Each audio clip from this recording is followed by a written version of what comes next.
Benchmark, the voice of business. Presented by LMD.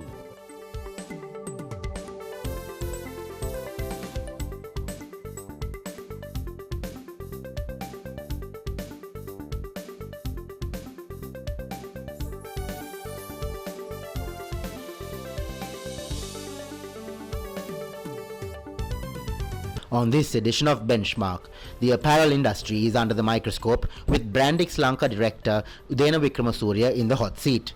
Then Rajiva Bandaranayake, CEO of the Colombo Stock Exchange, comments on market sentiment post the government's budget proposals for 2015. And we wind up the show with TNS Lanka's country manager Kiran Echen, who brings us up to date on TNS's latest nationwide survey. That's the lineup for Benchmark. Welcome to the Big Picture Business Program Benchmark. I'm Savitri Rodrigo. The apparel industry has been one of Sri Lanka's most compelling success stories, enjoying epic growth over the last 4 decades. And here to discuss more about what's been happening with the apparel industry and what's going to happen and about to happen in the industry is Director of Brandix Lanka, Udena Wickremesooriya. So welcome to Benchmark, Udena. Good to have you in our studios. Thank you, Savi. Just to start off, give us a brief overview of what the apparel industry is like right now at this point of time. I look at the industry from different perspectives. Start with the consumer because ultimately that's whom we give the product to. And I take this example which I've repeated many times over. You take a shirt that I wear is what my son wears and what my father wore and what probably my grandfather wore as well. You get a placket, you get the buttons, you get a collar. So the product hasn't really changed. In fact, in terms of quality, it's deteriorated. You use inferior yarns to what was, say, 25 years ago. And when you study, the price has actually increased over time in real terms. So what that means is the product is almost commoditized, other than, say, in sportswear, etc. And in sports as well, it's not driven by the clothing industry. It's driven by the performance industry. So the consumer gets a product that is not really changed or innovated at a higher price, and product is pretty commodity and everyone's competing intensely, which means it's a price-driven industry globally, even amongst the best. So it's an industry waiting to be disrupted. That's the way I see it. Brandix also sees it this way, but I believe compared to every other industry that we see around us where we are consumers, you take the way houses are built and the way we live in a house, the way transport has evolved, the way we communicate, and mobile is probably the best example where data and video and photography has converged together. Clothing remains to be disrupted. That is a very interesting take you have on the apparel industry, but at the same time, Europe has been seeing a downturn and is still struggling in bringing up its economy. However, the exports to the EU from Sri Lanka has been seeing some growth. How has the downturn in Europe impacted demand for Sri Lankan apparel? It's not just Europe, but even if you take the developed markets, US, Japan, Europe, etc., all these governments did with bailout packages was, after all these years, bring it to the pre-2008-9 era. So in fact, the world has gone backwards because if you take employment in the US, we're just back to what it was in the pre-2008-9 era. Now, all these economies, the US is driven by consumer spending. 70% of the economy is driven by consumer spending. And in this context, consumer confidence is affected. Though you'll find automobile sales up in certain periods, down in certain periods, it's still fluctuating. And there is more frugality in the consumer's mind than before. So you don't see boom globally in the developed markets. You see boom in some of the South and East Asian markets. But these markets are almost flat. So you combine your first scenario of a product that is commoditized and markets that are flat and intense, price pressured. We really haven't seen positive movement in the markets. Bangladesh, Vietnam, China are countries that have been slowly taking Sri Lanka's market share. In terms of global competition, which countries would you single out as posing a threat to Sri Lanka's apparel industry? I'd say every country and no country. Because, first of all, our share is so small of the global market share. So I don't think we're competing with sort of giants like China. We have a niche, and in that niche, it's about creating new value, unique value, and JAF explains this very well, end-to-end solutions. It's not to compete in the commodity segment, for sure. So in the market space that we play, there is enough opportunity to bring new innovative products and to deliver it excellently. So I don't really see competition as such. Of course, where there is duty-free access, there is competition. So Bangladesh really grew with duty-free access. Vietnam, there is a lot of discussions going on about access to the US markets. Similarly, we are talking about China. So those aspects really give us a foot in the door and the ability to grow faster. But I'm a firm believer that if you provide unique value to the market, to your consumers through the brands, you have substantial opportunity to grow. Well, labor market reforms, how is the industry coming to terms with implementing it? Why just labor? It's true of any resource. It's true of capital. It's true of machines. I think when it comes to labor, we sort of take a back foot. We take a very different view to labor. Labor market reforms, you can look at it in two forms. The cost of labor is going to increase, obviously.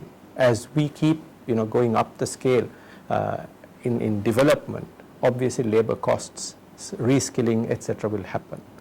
So how you acquire labor, how you retain labor is one aspect one needs to think of. The other aspect of the hire fire policies, being a South Asian country, I think we have to face that reality that we would never be the US. So within these boundaries, there's a lot of scope to build competitiveness through labor without really I wouldn't complain about labor reforms. I'll take it as a positive, even if it's higher wages. The Government Without Guilds initiative, which began some years ago, how has Sri Lanka been able to tangibly capitalize on the ethical platform? How has it worked? Have we been able to get significant benefits from it? Well, if you look at South Asia as a supply chain region, we've got one of the largest cotton producing regions. We've got one of the largest yarn producing regions. We've got one of the largest labor pools, if you take India, Bangladesh, etc. We've got one of the largest consumer markets, which will grow in the next few years.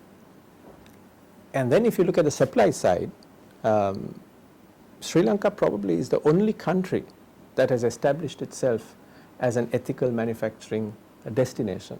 So it's a clear differentiator. So what the JAF started a few years ago is truly bearing fruit. And especially if you look at the issues that have been around in this region and also in the Far East.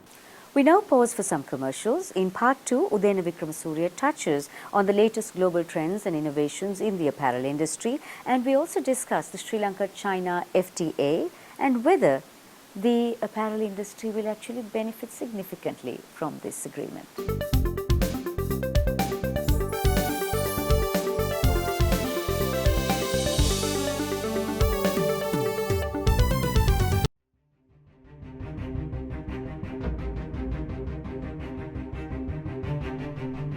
When we entered the industry in 1995, a new star was born as a fully owned subsidiary of People's Bank.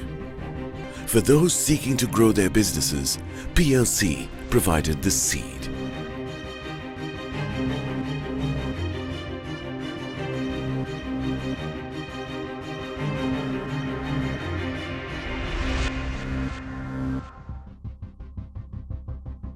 We are not only Sri Lanka's #1 leasing company, but also the largest non-banking financial institution. Welcome to a new dawn for the nation. Introducing People's Leasing and Finance, PLC.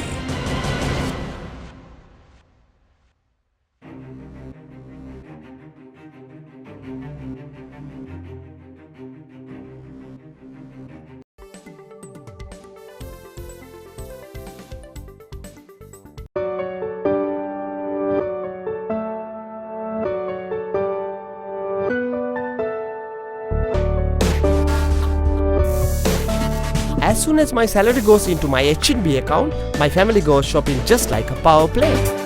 Now with H&B mobile banking, wherever you are in the world, you can check your account balance and do your banking with ease. Wherever I am in the world, H&B is active on my mobile and tab 24 hours a day. H&B mobile banking. Bank anywhere from any mobile. Welcome back to Benchmark. We are discussing the apparel industry with Director of Branding Sri Lanka, Udena Wickremesooriya. Udena, what are the latest global trends you're seeing in innovations and trends that Sri Lanka's apparel industry must be aware of? I think every product is waiting to be disrupted. I don't think you could say it's this sector or the other. I think the performance wear industry will continue to lead because athletes want to run faster, swimmers want to swim faster, you want to use less energy, and the performance wear industry, the performance industry would put pressure on the clothing industry. And I think that's one aspect. The comfort industry and, and I would take the bra as a product where, with all the technology, it still remains the same, straps and cups and hooks and stuff like that. And you wouldn't ever hear anyone say, it's a comfortable bra, wow, it's changed my life. It's still a product that's waiting to be disrupted. And then you take everything else, shirts to pants to anything, to socks to anything that we wear. I think there's opportunity in every space, and it's coming. The automobile industry, Google came up with the driverless car. It didn't come from Toyota or Honda or Ford. Google came up with Google Glass, and this was a search company.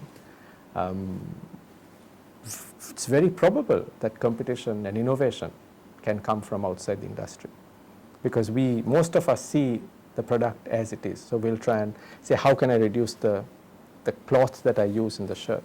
How can I make it faster, quicker? Whereas someone will do something completely radical. What are some of the major innovation projects that are in the pipeline at the moment? Well, at an industry level, the good thing in this industry is that whilst the companies compete intensely, when it comes as an association, the different companies who compete head-on come together, and that's a great strength that we have. So there's a common strategy to grow this industry and how we drive this industry forward. And innovation is considered a key component of that. So we find companies like Brandix and MS getting together and being part of, say, Slintech and supporting nanotechnology and so on and so forth. So there is an industry focus on innovation. Thereafter, it's all very individual company driven. As for us, we are firm believers of the concept of open innovation. So we throw out themes, and that's why we initiated and started this company called Disrupt Unlimited, which is really a startup company to support startups. And we work with people inside, we connect those inside, innovators inside with innovators outside around a common problem. So we're working across different technology platforms, different service platforms, different process platforms, and trying to bring innovation in each of these areas.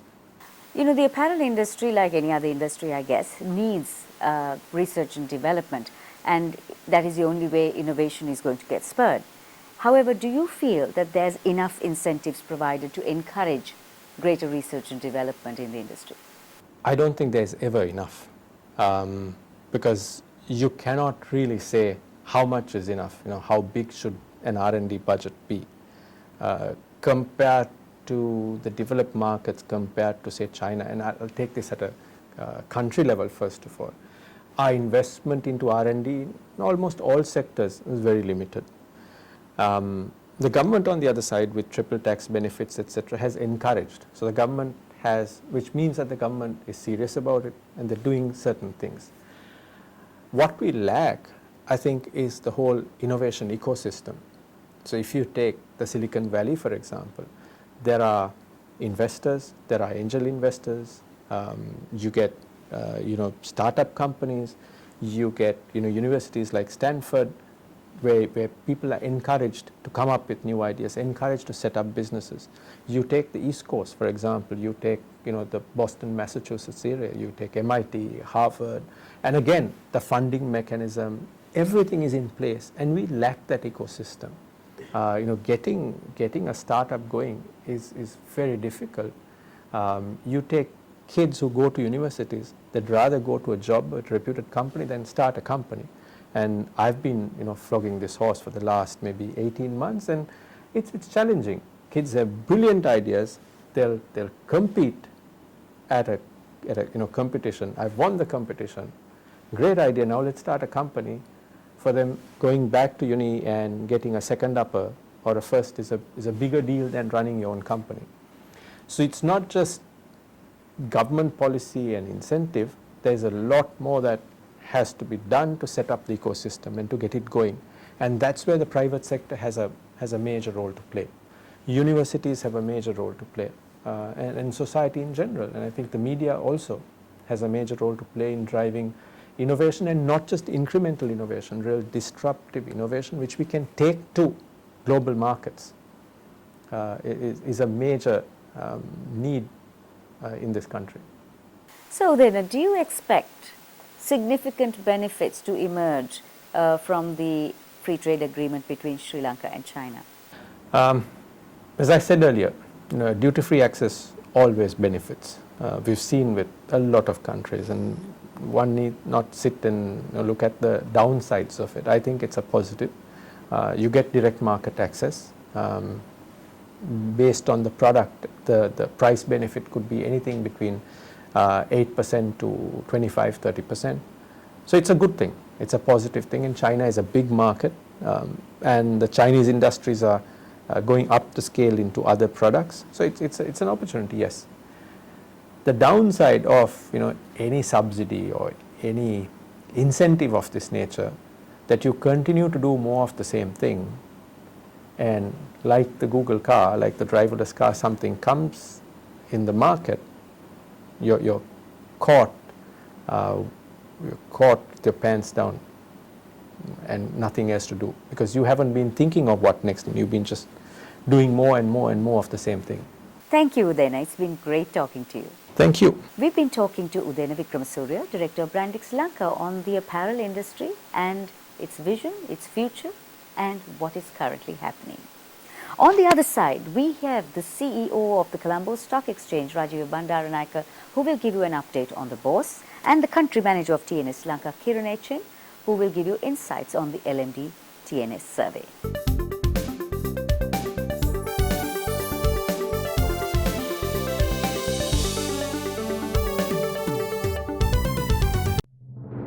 Sri Lanka's #1 leasing company is now the nation's largest and highest rated finance company with 2 international ratings.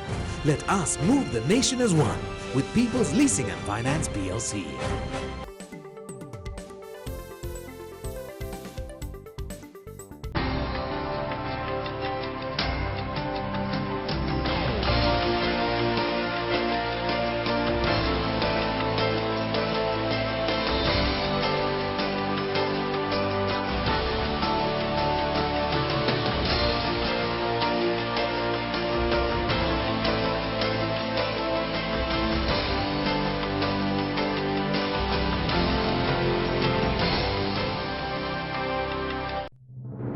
Sri Lanka's #1 leasing company is now the nation's largest and highest rated finance company with 2 international ratings.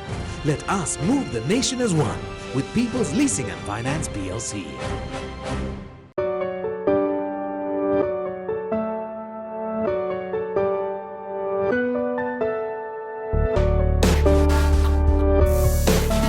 As soon as my salary goes into my H&B account, my family goes shopping just like a power play. Now with H&B mobile banking, wherever you are in the world, you can check your account balance and do your banking with ease. Wherever I am in the world, H&B is active on my mobile and tab 24 hours a day. H&B mobile banking. Bank anywhere from any mobile. Hello and welcome back to Benchmark. I'm Anushan Selvaraja. We'll now take a closer look at the bourse with the CEO of the Colombo Stock Exchange, Rajiva Bandaranayake. Welcome to Benchmark, Mr. Bandaranayake. Now, at first, just tell us how the Colombo Bourse is faring at this point of time. Well, if you look at this year, January to up to today, the market has been up about 26% year on year on the all share price index and even on the Standard and Poor Sri Lanka 20 index. So this year has been particularly good in all respects where the secondary market trading is concerned. If you not only the price growth but even the volume growth. If you look at the number of transactions, it has almost doubled from about 4,000 level to 8,000. If you look at the daily average volumes from something like 860 million, today we are averaging 1.4 billion. So the levels of activity, the interest in the market has increased. So this year has been a fairly active year for the market. Even if you look at the primary market, we have seen again an interest in the IPO market, the primary market. We have already had about 5 new listings coming this year. And the interest in the corporate debt market has been continuing. We had a huge spike last year, as you know, something like 68 billion was raised. And this year we are seeing continuing interest by corporates to raise corporate debt as well. And even on the corporate debt market, we have seen the secondary trading activity increasing from last year. So overall, the market has seen volume growth. What should investors look for when investing in terms of companies and organizations, as in the fundamentals? Yeah, I think if I answer your question in this manner, for the last 2 years, we have seen the market fairly stable, quite unlike the spikes that we saw previously. I think the reason is that the investors are focusing on the right stocks. Those are fundamentally strong stocks. So I think when somebody looks at a share, it's not about just analyzing a trend of the price of the share or past trends.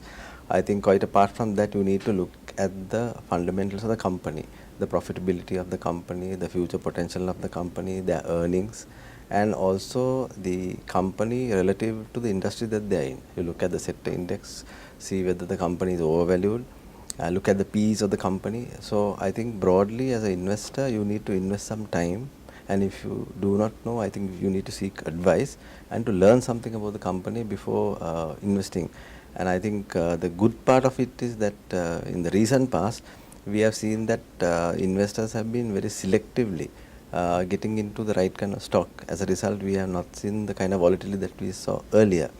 So that's the lesson to learn, that you need to get into fundamentally strong stocks. And that's why from our point as well as from the regulator, the SEC, we have been constantly talking about the need for investor education. And for those who do not have the time or do not have the means to study the market in depth, I think the best route is through a unit trust. But for those who can invest the time, well, certainly you can go directly into the market, but be an informed investor. What are your thoughts on the recent government budget reading in terms of its impact on the Colombo Bourse? I think after the budget, there has been a continued positive impact. There has been no negative fallout as from the budget that we can see, and no something that would directly impact the direction of the bourse. Broadly, I think the budget fell in line with the projections that the market made. So to that extent, I think we can see the same sentiment continuing. Mr. Bandaranayake, how do foreign investors view the CSE or investing in Sri Lanka as such? Well, I think foreigners are very upbeat about the market, and we generally foreign investment is cyclical, but here in the last 3 years we have seen a sustained foreign net inflow, and this year particularly this has been the highest ever foreign inflow in the history of the bourse. So to that extent, we have seen foreign investors being very interested and upbeat about Sri Lanka, and they are continuing to come in. And the positive factor this year is that we have seen many new funds and institutions coming in this year. So there has been a sustained interest on the part of foreigners where our market is concerned. That was the CEO of the Colombo Stock Exchange, Rajiva Bandaranayake. After a short commercial break, we will be back with the latest on the LNB TNS survey with the country manager of TNS Lanka, Kiran HN. Stay tuned.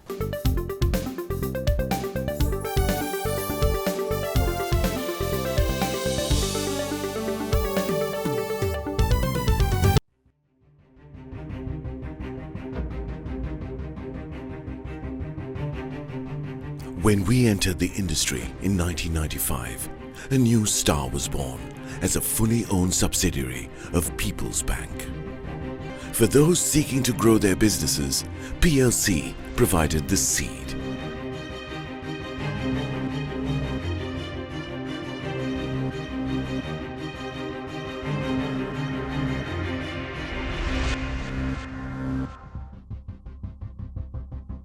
We are not only Sri Lanka's #1 leasing company, but also the largest non-banking financial institution. Welcome to a new dawn for the nation. Introducing People's Leasing and Finance, PLC.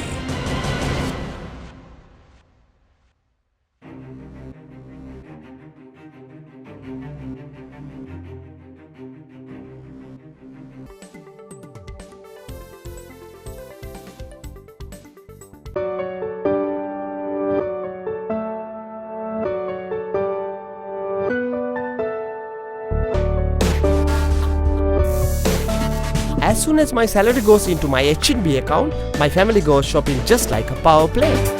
Now with H&B mobile banking, wherever you are in the world, you can check your account balance and do your banking with ease. Wherever I am in the world, H&B is active on my mobile and tab 24 hours a day. H&B mobile banking. Bank anywhere from any mobile.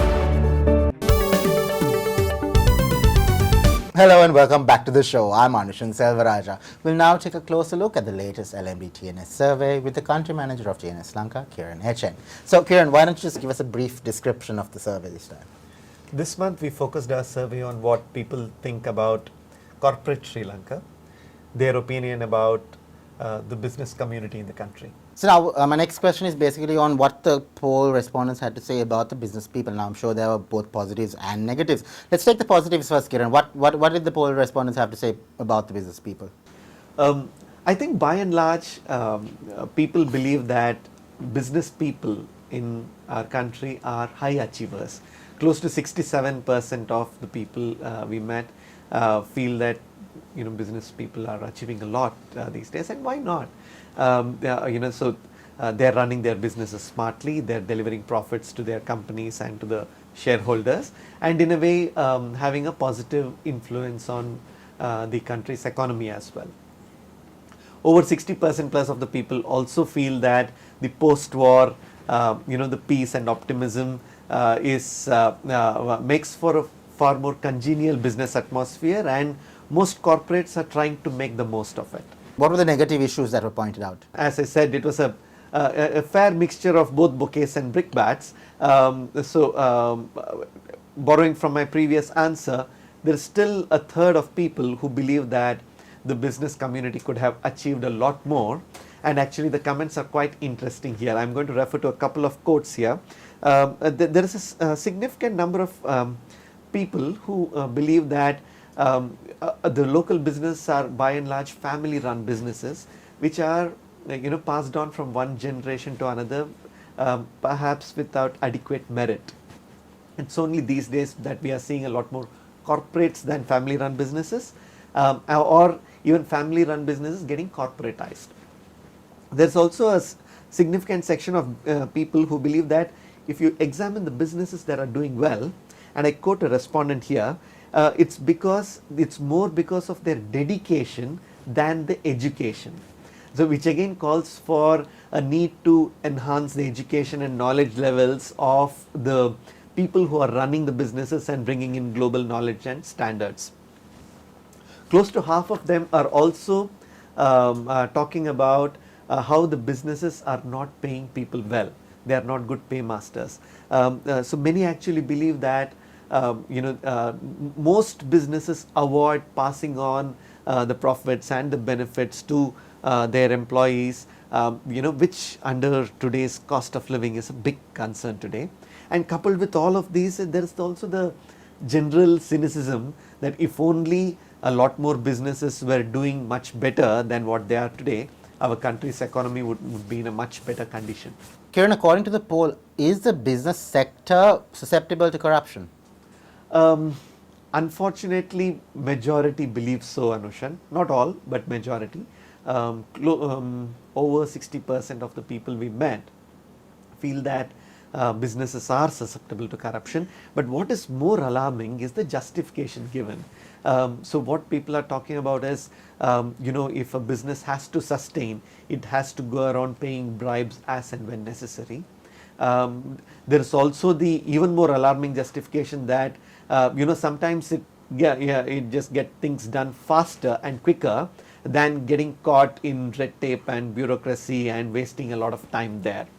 There is also the point about nexus between business and politics and the extent to which both are interlinked, and more than 66% of the people we met actually believe that both are hand in glove, and there is a lot of nexus between these two areas.